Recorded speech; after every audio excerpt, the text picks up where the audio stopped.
Hello दोस्तों, good morning. एक बार फिर सभी का स्वागत है हमारे YouTube channel Israel sir GS में। और उम्मीद करते हैं आप सब लोगों को हमारी क्लासेस बहुत अच्छी और बहुत अच्छे से समझ में आ रही होंगी। बहुत अच्छे से आप सब लोग आपकी पढ़ रहे होंगे। तो कृपया करके जब आप क्लासेस का पूरी तरीके से लाभ उठा लें और आपको लगे कि हाँ, इन क्लासेस को अटेम्प्ट करना चाहिए और ये आपकी पढ़ाई और आपके जीवन और आपकी सक्सेस के लिए शायद कंट्रीब्यूट कर सकती हैं, तो कृपया करके आप एक लाइक का बटन जरूर प्रेस कर दिया करें। मैं आप सब लोगों से आपकी गुजारिश करता हूँ कि ज़्यादा से ज़्यादा लोगों तक आपकी हमारी वीडियो को शेयर करें और कोशिश करें कि हमारे चैनल को सभी लोग सब्सक्राइब करें। और जिन भी लोगों को लगता है कि हमारी वीडियो आपके लिए फायदेमंद है, आपके लिए पढ़ाई की दृष्टि से बहुत ज़्यादा महत्वपूर्ण है, तो कृपया करके इन वीडियोस को आप लाइक जरूर किया करें।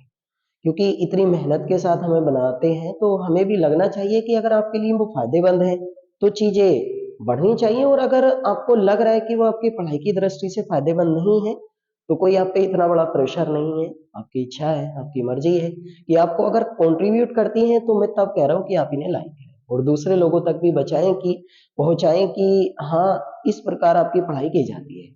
और मैं आप लोगों से कह रहा हूँ कि जैसे इस समय एसएससी जीडी के एग्जाम चल रहे हैं, आपने देखा भी होगा कि उन एग्जाम में अगर जितना भी हम लोगों ने अभी तक इन दिनों में इस क्लास के बारे में चर्चा की है, इस चैनल पर पढ़ा है, अगर इसमें से वाकई आप लोगों को फायदा पहुंचा है, तो कृपया करके जिन भी लोगों से आप इससे पहले रिलेटेड थे, जो 10-10 मिनट में, 15-15 मिनट में आपके लिए 100-100 क्वेश्चन महत्वपूर्ण बारे लेकर आते थे कि इनमें से आ जाएगा, इन्हें रट लो, ये है और वो है, तो उन पे भी कृपया कमेंट करके एक दो बातें आपसे पूछें कि उनकी जो क्लासेस थी वो आपके लिए कितने फायदेमंद हैं, और उसके ही कंपेयर में आप हमारी क्लासेस की तुलना करें।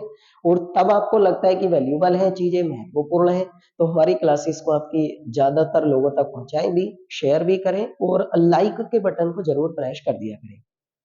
आज हम एक अच्छी क्लास के ऊपर चर्चा करेंगे। बहुत अच्छे टॉपिक पर आज हम बात करने वाले हैं। और आज अब से मैं आप लोगों को बस यही समझाने की कोशिश करता हूँ कि क्यों ना हम उन्हीं तथ्यों पर बातें करें जिन तथ्यों की सबसे ज्यादा पॉसिबिलिटी है, संभावना है एग्जाम में आने के लिए। और उन्हीं से रिलेटेड एक तथ्य है जिस पर आज हम बात करने वाले हैं। आपने देख ही लिया होगा अपनी स्क्रीन पर कि आज हम एक महत्वपूर्ण टॉपिक पर बात करने वाले हैं, और उस वाले टॉपिक का नाम होगा आजाद हिंद फौज। अब देखो, है ना, आजाद हिंद फौज। अब जैसे करके एक बात बताओ, आजाद हिंद फौज को हम पढ़ रहे हैं तो कोई ना कोई तो इसके पीछे एक लॉजिक होगा कि हम लोग इसके ऊपर चर्चा करने वाले हैं। इतना महत्वपूर्ण मुद्दा है, हिस्ट्री से रिलेटेड एक टॉपिक है, इतिहास से जुड़ा हुआ मुद्दा है, और यहाँ से क्वेश्चन आपको आते भी हैं। अब देखो, आएंगे क्यों?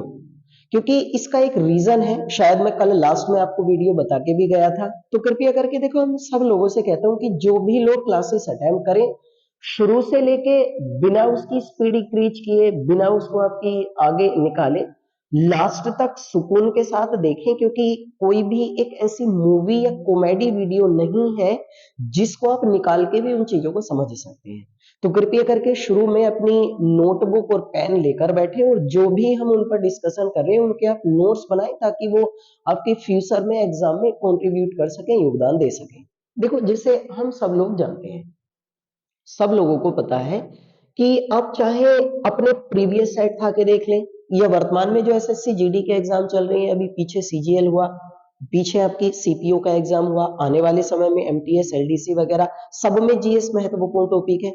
अब उनमें से किसी भी एग्जाम को देखें कि जो जीएस से रिलेटेड क्वेश्चन होते हैं वो मालूम को क्यों किए जाते हैं उस समय, उनका मतलब क्या होता है कि वो क्वेश्चन आपसे आपसे अचानक ही राष्ट्रपति के बारे में पूछ लिया, अचानक ही प्राइम मिनिस्टर के बारे में पूछ लिया, अचानक ही वाइस प्रेसिडेंट के बारे में पूछ लिया, तो ऐसा होता क्यों है?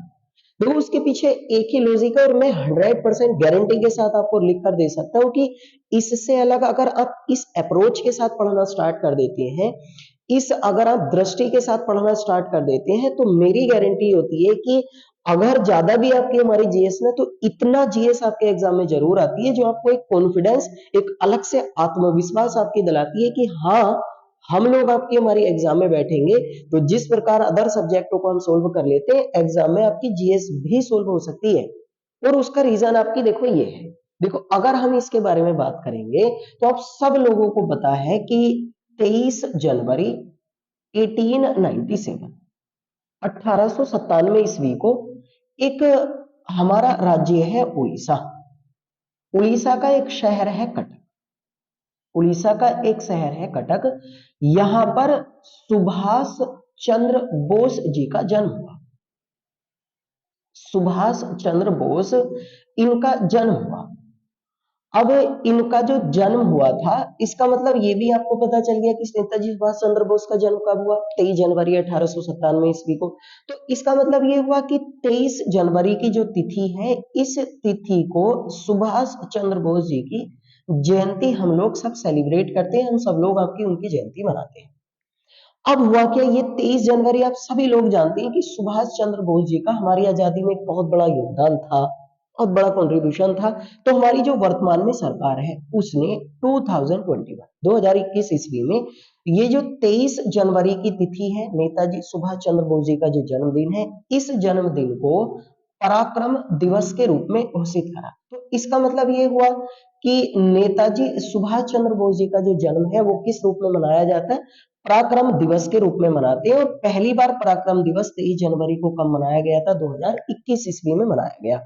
2021 ईस्वी में 23 जनवरी को जन्म किसका हुआ, नेताजी सुभाष चंद्र बोस का जन्म हुआ। 1897 में आपकी कटक में उनका जन्म हुआ है, जो उड़ीसा का आपकी एक शहर है, राजधानी तो नहीं है, इतना तो हम सब लोग जानते ही हैं। अब देखो एक बात बताओ, जब नेताजी सुभाष चंद्र बोस जी के बारे में आपकी 23 जनवरी जब कभी भी आती है, वो किसी वर्ष हो, चाहे 2021 हो, 22 हो, 23 हो, या किसी भी वर्ष हो, तो बहरहाल आपकी किसकी चर्चा होगी, सुभाष चंद्र बोस जी की चर्चा होगी। तो इस बहाने सुभाष चंद्र बोस जी का जो सबसे महत्वपूर्ण योगदान हमारे भारत में रहा है, वो किस आपकी हमारी फौज से रहा, आजाद हिंद फौज से रहा ना।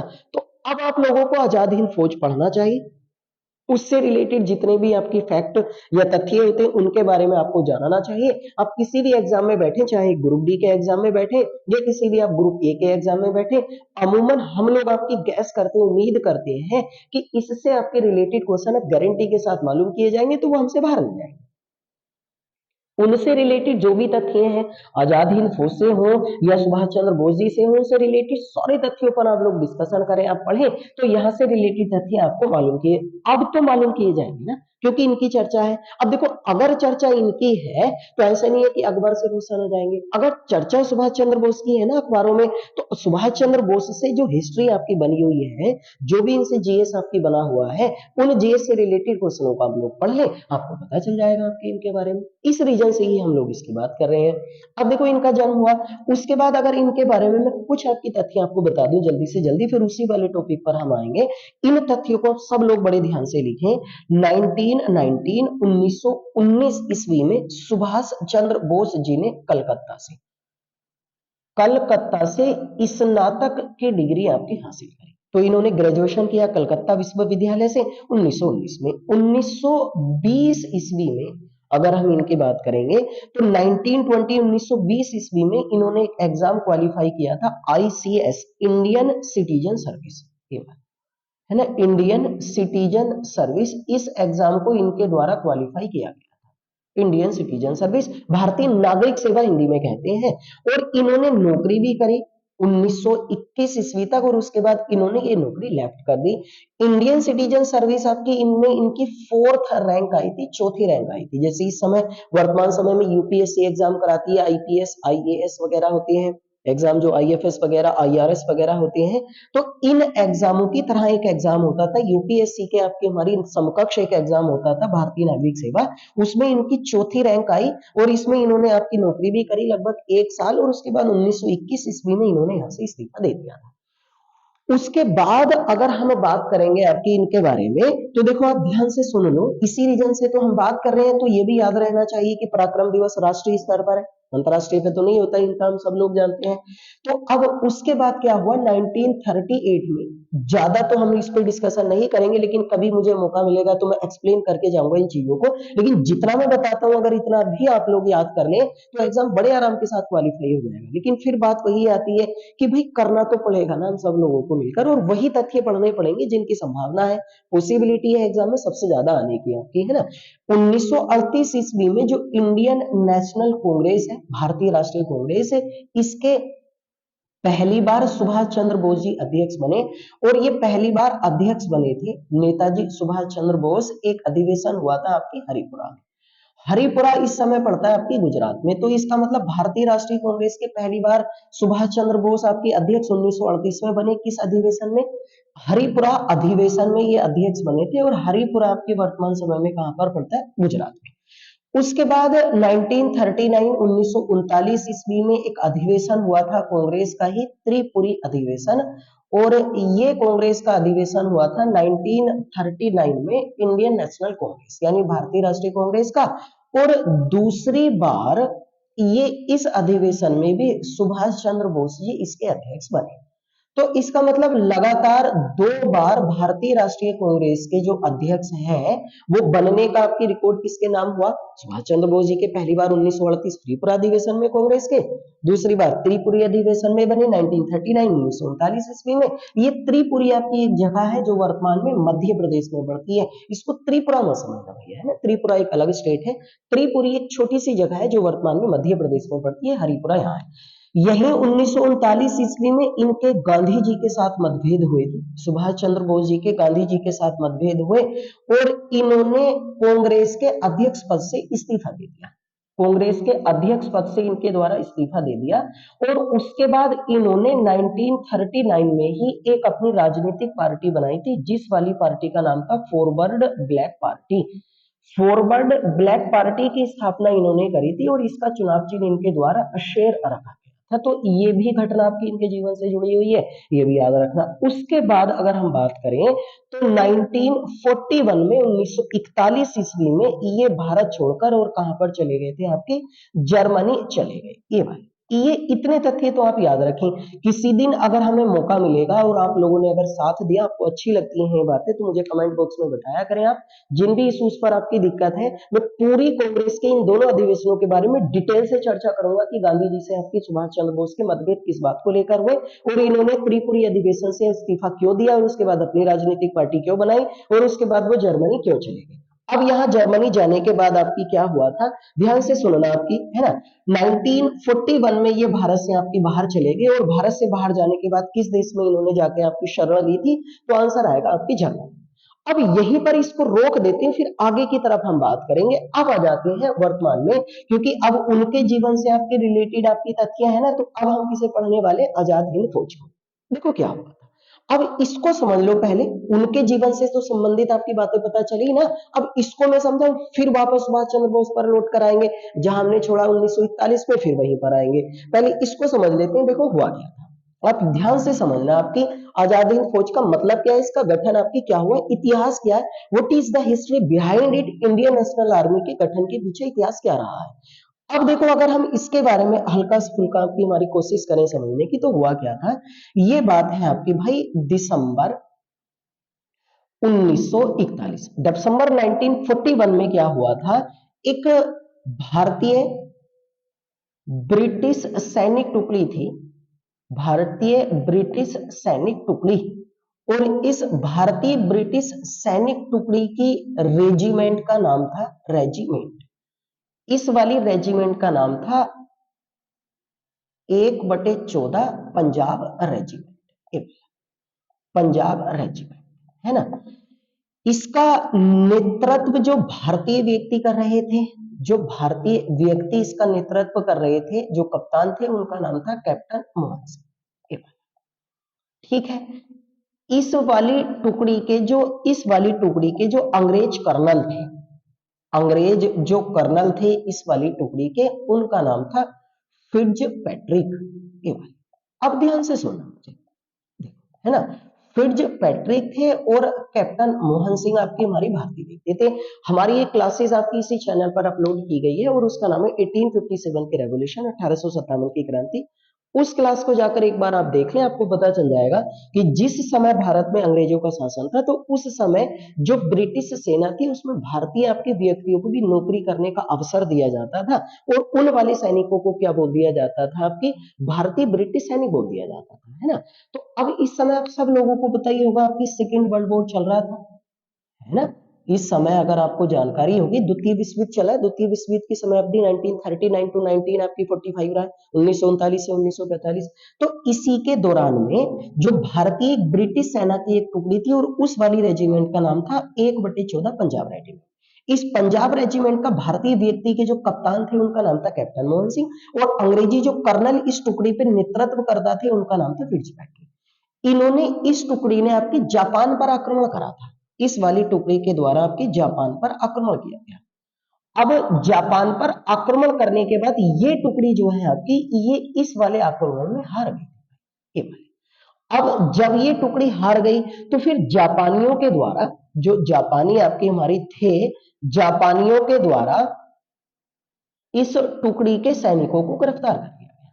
टुकड़ी के जो सैनिक थे उनको अरेस्ट कर लिया जाता है, उनको गिरफ्तार कर लिया जाता है। अब गिरफ्तार करने के बाद क्या हुआ था, गिरफ्तार करने में आपकी ये भी अंग्रेज व्यक्ति थे भी थे, यानी फिट्जपैट्रिक को भी अरेस्ट किया गया, कैप्टन मोहन सिंह को भी अरेस्ट किया गया, और जितने भी भारतीय आपकी हमारी सैनिक इसमें शामिल थे सबको आपके अरेस्ट कर लिया गया, जितने भी भारतीय सैनिक थे। लेकिन हुआ क्या, फिट्जपैट्रिक तो अंग्रेज थे, इन्हें तो गिरफ्तार करा ही करा जाएगा, कैप्टन मोहन सिंह और भारतीय व्यक्ति भी, इनको भी अरेस्ट कर लिया गया। उसके बाद क्या हुआ था, एक व्यक्ति थे आपके, ध्यान से सुनना मुझे यहाँ पर, एक व्यक्ति थे आपके हमारे भारत के, और वो रह रहे थे आपके बैंकॉक में। बैंकॉक आप जानते हो थाईलैंड की राजधानी है, बैंकॉक में रहने वाले एक व्यक्ति थे और उनका नाम था आपके कैप्टन प्रीतम सिंह। कैप्टन प्रीतम सिंह इनका नाम था, इनके अच्छे खासे संबंध थे, कैप्टन प्रीतम सिंह जो है इनके जापानियों से बेहतर संबंध थे, है ना।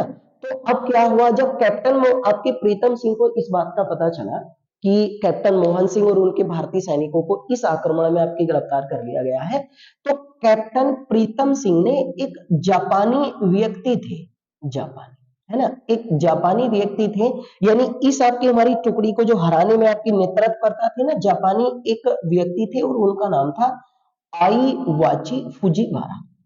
आईवाची फुजीवारा, इनसे संपर्क किया, ये वाले इन नाम याद रखें भाई, आईवाची फुजीवारा, इनसे संपर्क किया, और कैप्टन प्रीतम सिंह ने इनसे ये कहा कि आप कैप्टन मोहन सिंह और भारतीय सैनिकों को आपकी छोड़ दें, इन्हें पकड़ कर रखें, इनसे हमारा कोई मतलब नहीं। अब आईवाची फुजीवारा और कैप्टन प्रीतम सिंह इनके बेहतर संबंध थे, तो इनके कहने पर कैप्टन मोहन सिंह जो है, ध्यान से लिखें ये सारी चीजें, आप लोगों को है ना पता होंगी ये सारी, और ये बड़ी महत्वपूर्ण जानकारी है क्योंकि यही क्वेश्चन तो आते हैं आपके। तो इन्होंने ये जो आपकी आईवाची फुजीवारा है, इनके द्वारा, है ना, आईवाची फुजीवारा, इन्होंने कैप्टन, इनके प्रीतम सिंह के कहने पर मोहन सिंह, है ना, कैप्टन मोहन सिंह व भारतीय सैनिकों को जापानियों के मित्र का दर्जा दिया, जापानियों के मित्र का, यानी कि उन्हें गिरफ्तारी से भी रिहा कर दिया गया और साथ ही साथ जापान के मित्र का दर्जा दे दिया गया, है नहीं है खूबसूरत बात है। तो अब इसका मतलब ये हुआ कि इन्हें छुड़ाने में जो कैप्टन मोहन सिंह थे, किसका योगदान, कैप्टन प्रीतम सिंह का, छोड़ने में किसका योगदान, एक जापानी आपके व्यक्ति थे, अधिकारी थे आपकी आईवाची फुजीवारा का। अब क्या हुआ था, ये जो कैप्टन आपके हमारी भाई प्रीतम सिंह थे, प्रीतम सिंह ये चाहते थे कि ये जो मोहन सिंह है जो गिरफ्तार किए गए थे, ये इंडियन नेशनल आर्मी का गठन करें, इंडियन नेशनल आर्मी, ध्यान से सुनते रहना मुझे, इंडियन नेशनल आर्मी का गठन करें भारत की आजादी में योगदान देने के लिए। यानी कि ये व्यक्ति चाहते थे प्रीतम सिंह कि कैप्टन मोहन सिंह जो है और जो आपकी इनके साथ ये भारतीय सैनिक है, इन भारतीय सैनिकों को ये अपने साथ ले ले, इन भारतीय सैनिकों को जो गिरफ्तार किए गए थे इस वाली 1/14 पंजाब रेजिमेंट की, और ये आपकी इनके साथ मिलकर आपकी एक टुकड़ी बनाए, और इस वाली आपकी टुकड़ी का नाम या आर्मी का नाम क्या होगा, इंडियन नेशनल आर्मी होगा, इसका गठन करें। ये भी व्यक्ति चाहते थे क्योंकि ये भी अंग्रेजों के खिलाफ थे, द्वितीय विश्व युद्ध में तो आपकी मित्र राष्ट्रों के साथ नहीं रहा था जापान, आप सब लोगों को जानकारी होगी। तो आईवाची फुजीवारा और कैप्टन प्रीतम सिंह, है ना, यानी कि प्रीतम सिंह और आईवाची फुजीवारा, इन दोनों के कहने पर, है ना, आईवाची फुजीवारा और कैप्टन प्रीतम सिंह, इन दोनों के कहने पर दिसंबर 1941 ईस्वी में, दिसंबर 1941 में ये जो कैप्टन मोहन सिंह है, कैप्टन मोहन सिंह, ये इंडियन नेशनल आर्मी के गठन पर सहमत हो गए थे, है ना। अब आई कुछ बात समझ में, तो इसका मतलब गठन का प्रस्ताव किसके द्वारा दिया गया था, तब आंसर क्या आएगा आपकी, प्रीतम सिंह और आईवाची फुजीवारा आएगा। ऐसे ही करके गठन पर सहमत कौन हुए थे, तो कैप्टन मोहन सिंह आएगा आपकी। आया नहीं आया आपकी समझ में, 1/14 पंजाब रेजिमेंट भी रखना और वो वाली चीजें भी आप लोग याद रखना। इतनी बात आई समझ में सब लोगों की। अब मैं आप लोगों को इस पे क्वेश्चन बताऊं कि क्वेश्चन आपके हमारी किस प्रकार आते हैं। देखो, अगर क्वेश्चन पूछा जाता है कि Indian national army, Indian national army, है ना, जिसको हम लोग आपकी हमारी इंडियन नेशनल आर्मी INA आएगा लिखा हुआ, ये किसके मानसिक पुत्र था, मानसिक पुत्र, या तो ऐसा आता है या आता है आपके किसके दिमाग की उपज थी, दिमाग की उपज थी। अगर क्वेश्चन ऐसे आता है तब आंसर जो आएगा आपकी वो कैप्टन प्रीतम सिंह आएगा, कैप्टन प्रीतम सिंह। सही बात है, मोहन सिंह नहीं आएगा, है ना। अगर ये वाले ऑप्शन में है तो पहले नंबर पर आंसर ये आएगा, अगर ये ऑप्शन में नहीं है मान लेते हैं, तब आंसर आएगा आईवाची फुजीवारा, तब आंसर ये आएगा फुजीवारा, ये दूसरे नंबर पर आंसर आएगा। मान लेते ये भी ऑप्शन में नहीं है, ये भी ऑप्शन में नहीं है, तब आंसर आपके कैप्टन मोहन सिंह आएगा। समझ गए कैप्टन मोहन सिंह आंसर कब देना है। अभी यहाँ सुभाष चंद्र बोस जी का कोई भी लेना देना नहीं है, ये है ना। तो इन्होंने आपकी हमारी सबसे पहले सुझाव दिया, इन्होंने तो केवल आपकी सुझाव दिया है ना, और इन्होंने आपकी गठन करा, इन्होंने गठन करा है, तो सुझाव तो इनके द्वारा दिया गया, इनके सुझाव पर इन्होंने गठन करा। और पहली बार अगर हम बात करेंगे तो इंडियन नेशनल आर्मी के गठन की जो घोषणा है, ध्यान से सुनना, वो आपकी फरवरी मार्च 1942 में की गई थी आपकी। इस वाली बात को जरूर लिखना आपकी, है ना। लेकिन औपचारिक रूप से इसकी गठन तो यहां किया गया, गठन तो, लेकिन पहली बार जो इसका अनाउंसमेंट है, घोषणा है, वो 1 सितंबर 1942 ईस्वी को की गई थी। ये वाला, ये दोनों चीजें याद रखना। सहमत कब हुए, दिसंबर 1941 में। गठन कब किया गया, फरवरी मार्च 1942 ईस्वी में। घोषणा इंडियन नेशनल आर्मी के गठन की कब की गई थी, तो 1 सितंबर 1942 ईस्वी को आपकी घोषणा कर दी गई। अब हुआ क्या था, अब ध्यान से सुनना आपकी हमारी मुझे, है ना, ये क्वेश्चन आपकी समझ में आ गए। अब इसका मतलब ये हुआ था कि इंडियन नेशनल आर्मी जो थी आपकी, इस इंडियन नेशनल आर्मी के सबसे पहले सेनापति जो बने, सेनापति, तब आंसर क्या आएगा आपकी, कैप्टन मोहन सिंह आएगा। सबसे पहले सेनापति जो बने थे वो कौन बने थे आपकी, वो कैप्टन मोहन सिंह आएगा। बात समझ में आई। उसके बाद आपकी हमारी उसी दौर में क्या हुआ था, जून 1942 ईस्वी में, 1942 में अगर हम बात करें, जून 1942 ईस्वी में, तो बैंकॉक का भी मैं जिक्र कर रहा था जहां प्रीतम सिंह रह रहे थे, वहां पर एक बैठक हुई थी। उसका रीजन था क्योंकि इंडियन नेशनल आर्मी का जो गठन किया गया था, उस क्षेत्र का नाम था, इसको आप लिख लें आप लोग, वो क्षेत्र था आपकी मलय का क्षेत्र, मलय का क्षेत्र। ये उस समय आपकी सिंगापुर में पड़ता था, उस समय जिस समय इसका गठन किया गया था, है ना, सिंगापुर और मलेशिया उसमें आता था। तो ये भी याद रखें कि इंडियन नेशनल आर्मी का गठन आपकी कहां पर हुआ था, सिंगापुर में नहीं, जापान में नहीं, मलेशिया में नहीं, आंसर मलय के क्षेत्रों में आएगा। सिंगापुर द्वीप पर एक मलय के क्षेत्र थे, वहां पर किया गया। तो अब हुआ क्या था, इस मलय के क्षेत्र में हमारी एक टुकड़ी पहले से काम कर रही थी, उस वाली टुकड़ी का नाम था आपकी ओल मलय, ओल Malay India independence league, independence league. ये वाली आपकी भाई एक और हमारी जो पार्टी थी, एक पहले से आपके मलय के क्षेत्रों में काम कर रही थी। तो अब जून 1942 ईस्वी में जो बैंकॉक में बैठक हुई, इस वाली बैठक में आपकी क्या किया गया था, हमने सोचा कि ऐसा कर लेते हैं, एक तो all India Malay independence league और एक इंडियन नेशनल आर्मी, इसके बीच में समन्वय स्थापित कर लेते हैं ताकि ये दोनों मिलकर आपकी काम कर सके। तो हमने क्या किया था, जून 1942 में एक तो प्रतिनिधि सभा के गठन का सुझाव रखा हमने कि प्रतिनिधि सभा बनाएंगे, और एक आपकी council of action, council of action के गठन का प्रस्ताव हमारे द्वारा रखा गया था। काउंसिल ऑफ एक्शन यानी कि एक ये सभा बनाएंगे और ये सभा, ये दोनों मिलकर आपकी इंडियन नेशनल आर्मी और ऑल इंडिया मले के बीच में आपकी समन्वय स्थापित करेंगे। बात समझ में आई। इस काउंसिल ऑफ एक्शन के अध्यक्ष के लिए हमने बुलावा भेजा कि इसका अध्यक्ष बनाया जाएगा आपकी रास बिहारी बोस। रास बिहारी बोस को इसका अध्यक्ष बनाया जाएगा और वो बना भी दिए गए, और बाकी के सदस्य के रूप में आपकी हमारी रखा गया था कैप्टन मोहन सिंह। ये सदस्य और भी बहुत सारे सदस्य थे, लेकिन मेन रीज तो हमें कैप्टन मोहन सिंह पढ़ना है, तो इसका अध्यक्ष बनाया गया। तो इसका मतलब काउंसिल ऑफ एक्शन, प्रतिनिधि सभा का विचार सबसे पहले 1942 बैंकॉक में बैठक में दिया गया, क्योंकि मलय क्षेत्रों में एक पार्टी हमारी पहले से काम कर रही थी। इसी मलय क्षेत्रों में किसका गठन किया गया? Indian national army. इन दोनों के बीच में आपकी समन्वय स्थापित करने के लिए दोनों आपकी भाई एक समितियां बनेंगी, कमेटी। इस समिति का अध्यक्ष किसे बनाया गया? रास बिहारी बोस को। सदस्य किसे अध्यक्ष बनाया गया? रास बिहारी बोस को। सदस्य बनाया गया था कैप्टन मोहन सिंह को। अब हुआ क्या था आपकी, समझ में आ रही है ना सारी चीजें आप लोगों की?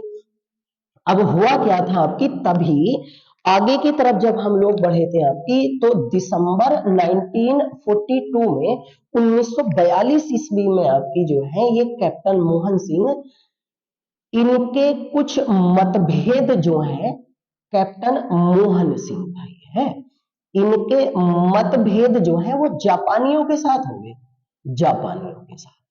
अब जापानियों के साथ जब इनके मतभेद हुए थे दिसंबर 1942 ईस्वी में, तो ये जो आपके कैप्टन मोहन सिंह है, इन्होंने दिसंबर 1942 ईस्वी में इंडियन नेशनल आर्मी के भंग की घोषणा कर दी। इन्होंने कह दी कि इंडियन नेशनल आर्मी को हम खत्म कर देंगे।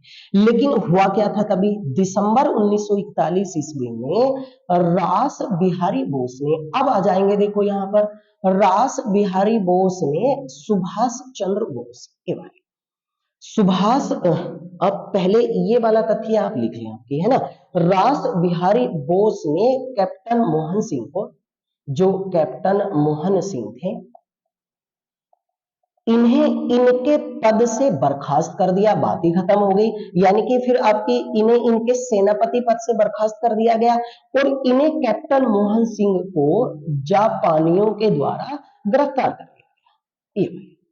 तो अब आपकी यहां से किसका आपकी मतलब खत्म हो गया? इंडियन नेशनल आर्मी से कैप्टन मोहन सिंह आपके रिमूव कर दिए गए।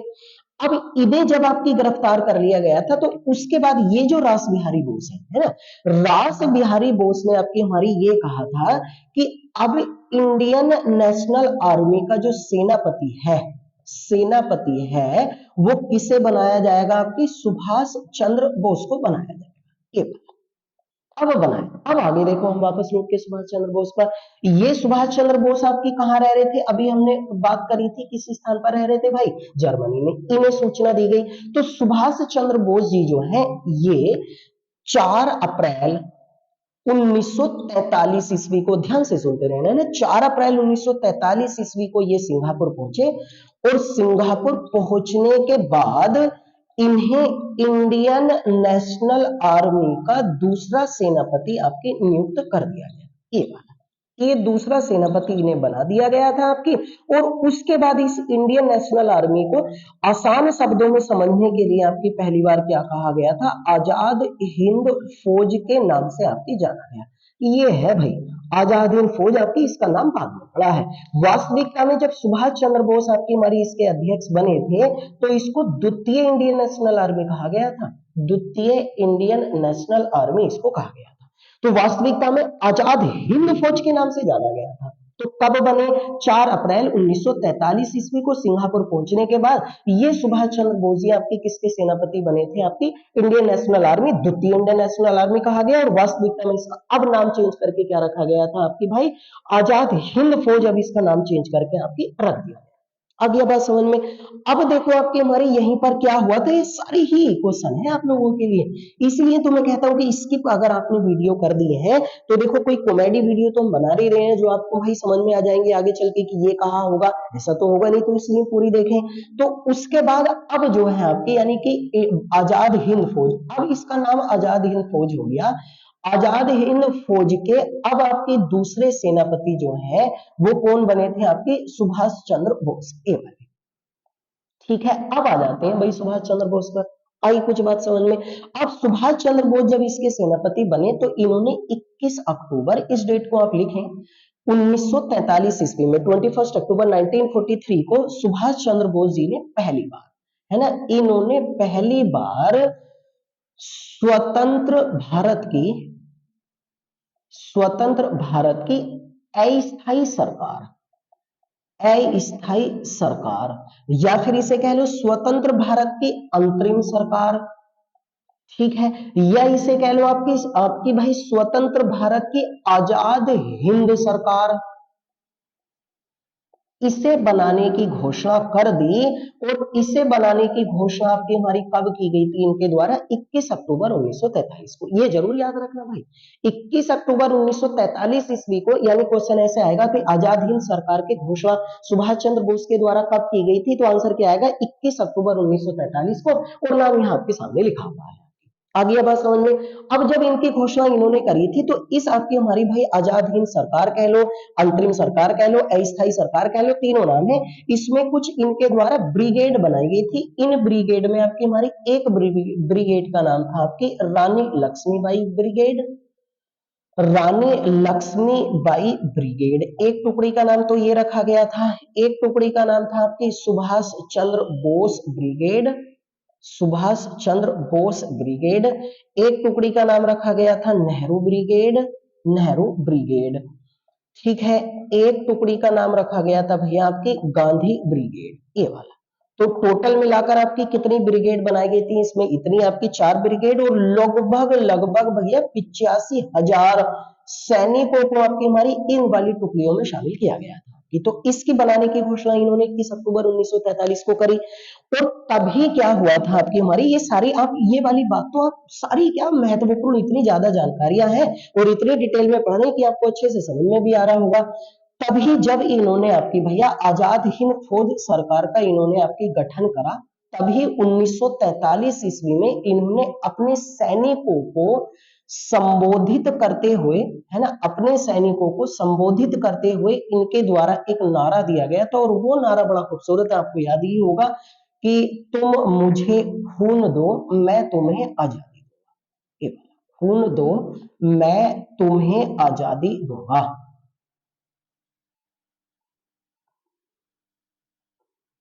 ये नारा जो है इन्होंने कब दिया था आपकी भाई, जभी के द्वारा दिया गया था। तो इसका मतलब ये इस नारे का आपकी हमारी गठन किसके द्वारा किया गया, नेताजी सुभाष चंद्र बोस के द्वारा। तभी आपकी हमारी भाई रविंद्रनाथ टैगोर के द्वारा, तभी रविंद्रनाथ टैगोर के द्वारा सुभाष चंद्र बोस को, सुभाष चंद्र बोस को देश नायक की उपाधि दी गई थी। ये वाला ये याद रखना, ये आपके लेखपाल के एग्जाम में पूछा गया था कि सुभाष चंद्र बोस को देश नायक किसने कहा था, तो रविन्द्रनाथ टैगोर ने। तभी महात्मा गांधी जी के द्वारा सुभाष चंद्र बोस को देशभक्तों का देशभक्त कहा गया था, देशभक्तों का देशभक्त। तो देशभक्तों का देशभक्त किसके द्वारा कहा गया था, गांधी जी के द्वारा। और देश नायक की उपाधि किसके द्वारा दी गई थी आपकी भाई, रविन्द्रनाथ टैगोर के द्वारा। तो मुझे खून दो मैं तुम्हें आजादी दूंगा, ये नारा किसने दिया था, सुभाष चंद्र बोस के द्वारा। तभी आपकी क्या हुआ था, देखो उससे पहले की मैं एक कहानी सुना दूं। जब दिसंबर 1941 में 1941 ईस्वी में जब आपकी सुभाष चंद्र बोस जर्मनी पहुंचे थे, सुभाष चंद्र बोस जब ये आपके जर्मनी पहुंचे थे, तो जर्मनी में आपके हमारी पहुंचने के बाद इन्होंने वहां के विदेश मंत्रालय, है ना, वहां का जो विदेश मंत्रालय होता है उसकी सहायता से इन्होंने एक पार्टी बनाई थी जर्मनी में। उसका नाम था आपकी द फ्री इंडियन लीजन। ये याद रखना भाई, द फ्री इंडियन लीजन। तो the free Indian legion party का गठन भी आपके किसके द्वारा किया गया था, नेताजी सुभाष चंद्र बोस के द्वारा। इस वाली आपकी जर्मनी में इन्होंने करा था विदेश मंत्रालय। इस वाली पार्टी को 1941 के अंत तक अगर हम बात करें, इन्होंने ये स्थापना कर दी। अब 3 अप्रैल 1942 में बात करेंगे तो इस वाली आपकी द फ्री इंडियन लीजन को एडोल्फ हिटलर के द्वारा मान्यता दे दी गई। एडोल्फ हिटलर ने इस पार्टी को आपकी मान्यता दे दी कि अपनी आजादी के लिए ये इस पार्टी का आपकी गठन कर सकते हैं। तभी एडोल्फ हिटलर के द्वारा आपकी सुभाष चंद्र बोस जी को आपकी हमारी नेता की उपाधि दी गई थी, आपकी हमारी ये वाला। तो इसका मतलब सुभाष चंद्र बोस जी को आपकी नेता की उपाधि किसने दी? हिटलर के द्वारा दी गई है। ये देश नायक किसने कहा था? रविन्द्रनाथ टैगोर ने। देशभक्तों का देशभक्त किसने कहा था? गांधी जी ने। ये नारा किसने दिया? सुभाष चंद्र बोस जी ने आपकी, जब इन्होंने आजाद हिंद फौज या आजाद हिंद सरकार के आपके गठन की घोषणा करी 21 अक्टूबर 1943 में। ठीक है, ये काम करने लगे। आजाद हिंद फौज का गठन कहां पर हुआ? मलय के क्षेत्रों में आपकी। अगर हम बात करें आजाद हिंद फौज का आपकी हमारी भाई मुख्यालय कहां रखा गया था, तो इसका मुख्यालय याद रखना आपकी रंगून में रखा गया था, जो उस समय आपकी म्यांमार की राजधानी हुआ करती थी, इसका हेडक्वार्टर। क्योंकि इस समय म्यांमार की राजधानी आपकी नपीते है। लेकिन मलय को जरूर याद रखना, ना तो आंसर आपकी सिंगापुर आता है, ना जापान आता है, ना आपकी हमारी म्यांमार आता है, कुछ नहीं आता, बल्कि इसका आपके गठन कहां पर हुआ था? मलय के क्षेत्रों में। उसके बाद अब क्या हुआ था आपकी भाई, नवंबर 1945 ईस्वी में आजाद हिंद फौज के कुछ सैनिकों व अधिकारियों को, कुछ सैनिकों व अधिकारियों को अंग्रेजों के द्वारा आपकी गिरफ्तार कर लिया गया, क्योंकि भारत में भी एक्टिव हो गए थे, है ना, भारत में भी सक्रिय थे। अब अंग्रेजों के द्वारा जो आपकी गिरफ्तार किया गया था, तो इन आपकी गिरफ्तार करने के बाद इन व्यक्तियों पर लाल किले में मुकदमा चलाया गया। लाल किले में इन व्यक्तियों पर आपकी हमारी क्या चलाया गया था? मुकदमा। और इन व्यक्तियों पर मुकदमा लाल किले में जो चला है वो 5 नवंबर से 11 नवंबर 1945 के बीच में चला। जितने भी व्यक्ति आपके गिरफ्तार किए गए थे, इन गिरफ्तार करने वाले व्यक्तियों में आपकी प्रमुख रूप से 4 व्यक्ति थे। इनके आप नाम लिखते हैं। एक तो थे आपकी प्रेम सहगल, प्रेम सहगल, ठीक थे। एक थे आपकी हमारी भैया गुरबख्श सिंह ढिल्लन, गुरबख्श सिंह ढिल्लन ये वाले, ठीक है। एक थे आपके भैया शाहनवाज, शाहनवाज, ठीक थे। एक थे भैया राशिद अली। ये 4 व्यक्ति थे, है ना। देखो प्रेम सहगल जो थे, अगर इनकी बात करें तो ये एक ईसाई व्यक्ति थे, ठीक है। ईसाई व्यक्ति, ये नहीं, ये सॉरी आप ऐसे लिखें, प्रेम सहगल जो थे ये एक हिंदू थे, ठीक है। ये आपके हमारी भैया एक सिख व्यक्ति थे, और ये व्यक्ति आपको नाम से ही पता चल रहे होंगे, ये आपके हमारी मुस्लिम है। नीचे वालों की हम अभी बात करेंगे। अब देखो क्या हुआ था, जब मुकदमा इन पर चलाया गया था 5 नवंबर से 11 नवंबर, तो ऊपर जो नाम लिखे हुए हैं ना, प्रेम सहगल, गुरबख्श सिंह ढिल्लन और शाहनवाज, इन तीनों व्यक्तियों को तो फांसी की सजा सुनाई गई थी, फांसी की सजा। और राशिद अली, इनको स्पेशल हम मेंशन करके लिखे, इन्हें 7 वर्ष की कारावास की सजा सुनाई गई थी, कारावास की। तो याद रखें कितने व्यक्तियों के नाम आएंगे आपको? 4। कौन से वाले व्यक्ति को 7 वर्ष की सजा सुनाई गई थी? राशिद अली को। और कौन से 3 व्यक्ति थे? एक हिंदू, एक मुस्लिम और एक सिख व्यक्ति थे, जिन्हें फांसी की सजा सुनाई गई। अब इन वाले व्यक्तियों को जो लाल किले पर आपकी हमारी मुकदमा चलाने के लिए फांसी की सजा सुनाई गई थी, तो अब इन वाले आजाद हिंद फौज के इन व्यक्तियों को छुड़ाने के लिए, इन व्यक्तियों को छुड़ाने के लिए इंडियन नेशनल कांग्रेस, जो भारतीय राष्ट्रीय कांग्रेस थी, उसके द्वारा एक समिति का गठन किया गया था, और उस समिति का नाम रखा गया था आजाद हिंद बचाओ, आजाद हिंद बचाओ समिति।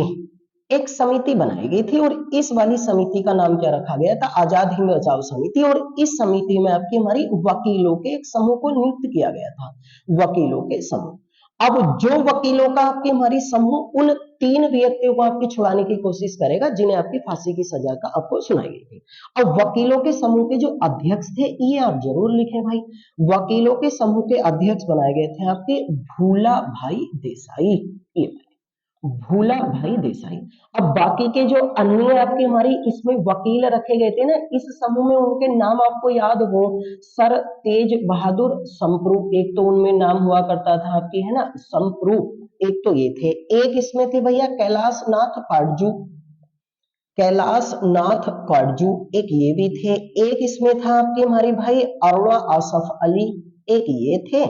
और एक इसमें भैया आपकी थे पंडित जवाहर लाल, पंडित जवाहर लाल नेहरू, ये थे। ये नाम जरूर याद रखें, क्योंकि ऐसे आएगा कि आजाद हिंद फौज के सैनिकों को आपकी बचाने के लिए किसकी अध्यक्षता में वकीलों का एक समूह बनाया गया था? भुला भाई देसाई। बाकी के कौन कौन से वकील उसमें शामिल थे? आपके तेज बहादुर संप्रू, कैलाशनाथ काटजू, अरुणा आसफ अली और भैया आपके पंडित जवाहरलाल नेहरू। कई बार इसमें मोतीलाल नेहरू आ जाता है। तो इन लोगों ने आपकी प्रयास करा और पूरी आपकी हमारी भाई भारत की जनता जो है वो प्रतिक्रिया करने लगी थी आपकी अंग्रेजों के खिलाफ। तो अब हुआ क्या था, उस समय भारत के वायसराय जो थे, आपकी याद होगा अगर आपको, तो बेवेल थे। बेवेल वो उस समय भारत के वायसराय थे। इन्होंने जब भारत में प्रतिक्रिया इन तीनों व्यक्तियों के खिलाफ आपकी तेज होती हुई देखी, तो इन्होंने अपने अधिकारों का प्रयोग करा, अपने अधिकारों का आपकी प्रयोग करा और उन तीनों व्यक्तियों की फांसी की सजा को माफ कर दिया गया। आई कहानी समझ में? फांसी की सजा को माफ कर दिया गया था शाहनवाज, गुरु बख्श सिंह ढिल्लन और एक प्रेम सहगल की। इन्होंने माफ कर दिए। लॉर्ड बेवेल ने अपने अधिकारों का प्रयोग करते हुए इन व्यक्तियों के आपकी भैया प्रयासों के द्वारा। अब उसके बाद जब माफ कर दिया गया था ना, तो उसी के बाद आपकी 12 नवंबर 1945 ईस्वी को पहली बार, इस डेट को आप याद रखें, आजाद हिंद फौज दिवस के रूप में मनाया गया था। तो आजाद हिंद फौज दिवस आपकी हमारी कब मनाया गया था? 12 नवंबर 1945 ईस्वी को। ये है आपकी हमारी भाई। अब इसी के बाद आपकी हमारी भैया 1945 ईस्वी के बाद आपकी नेताजी सुभाष चंद्र बोस भी आपकी भारत आ गए और भारत में सक्रिय रहने लगे थे। उसके बाद वो अंडमान निकोबार द्वीप समूह में गए। वहां पर जाने के बाद उनके द्वारा आपकी झंडा फहराया गया था। अब वहां उनकी डेथ का रहस्यमय आपकी शोध है कि कब उनकी मृत्यु हुई, कब नहीं मृत्यु हुई है। लेकिन कहीं ना कहीं आपके अंडमान निकोबार द्वीप समूह की चर्चा भी आपकी किसके बहाने होती है भैया? नेताजी सुभाष चंद्र बोस जी के आपके बहाने होती है। तो फिर अब अंडमान निकोबार द्वीप समूह में आपकी कुछ द्वीप है, कुछ आइलैंड है, जिनका नाम सुभाष चंद्र बोस के नाम पर रखा गया है। तो उन वाले द्वीपों के नाम भी अगर आप कोशिश करेंगे, आप कहते हैं, तो अंडमान निकोबार द्वीप समूह के जितने भी आइलैंड है, अभी हाल फिलहाल में भी उन द्वीपों के नाम चेंज करे गए हैं और उसका लेना देना भी सुभाष चंद्र बोस आपकी जयंती से है। तो उन पर भी हम लोग बात करेंगे। अगर आप पढ़ना चाहते ही हैं तो मुझे कमेंट्स करें और मैं ऐसे ही डिटेल में उन सारी चीजों को समझा के जाऊंगा, जैसे मैंने आपकी अभी अभी आपको Indian national army, Azad Hind फौज, तो आप मतलब समझ गए ना। इंडियन नेशनल आर्मी अलग है मतलब, आजाद हिंद फौज अलग है मतलब। जब इसमें शामिल हुए थे नेताजी सुभाष चंद्र बोस तब आजाद हिंद फौज था, उससे पहले इंडियन नेशनल आर्मी। मलय के क्षेत्र का मतलब क्या है यहाँ पर, जापान का मतलब क्या है यहाँ पर, कैप्टन मोहन सिंह का मतलब क्या है, आईवाची फुजीवारा, प्रीतम सिंह, रास बिहारी बोस का मतलब क्या है, वो सब कुछ मैंने आपके सामने यहाँ आपकी डिटेल में आपकी भाई बता दिया है। तो कृपया करके सभी चीजों के आप नोट्स बनाएं और जो जो आपके एग्जाम के लिए महत्वपूर्ण हो सकती है वो हर चीज को मैं कोशिश करूंगा आपकी बताने की। लेकिन आप कम से कम हम सब लोगों का आपकी साथ दें, शेयर करें, ज्यादा से ज्यादा हमारे चैनल को सभी लोगों तक पहुंचाएं, लाइक जरूर किया करें। अगर आप वीडियो आपकी एग्जाम की तरह देखो, अच्छा लगना या ना लगना आपके एग्जाम की अप्रोच पर डिपेंड करता है कि आपको एग्जामों में कितना ज्यादा आपकी महत्वपूर्ण वो रोल प्ले कर रही है। तो कृपया करके सभी लोग आपकी हमारी कोशिश करें कि ज्यादातर आपकी जानकारी पहुंचाए और क्यों ना हम ऐसा पढ़े कि जो एग्जाम में आए। ऐसी उम्मीद और आशाओं के साथ फिर आपसे एक बार फिर हम मुलाकात करेंगे। तब तक के लिए आपसे विदा चाहते हैं। आप अच्छे से पढ़ाई करें।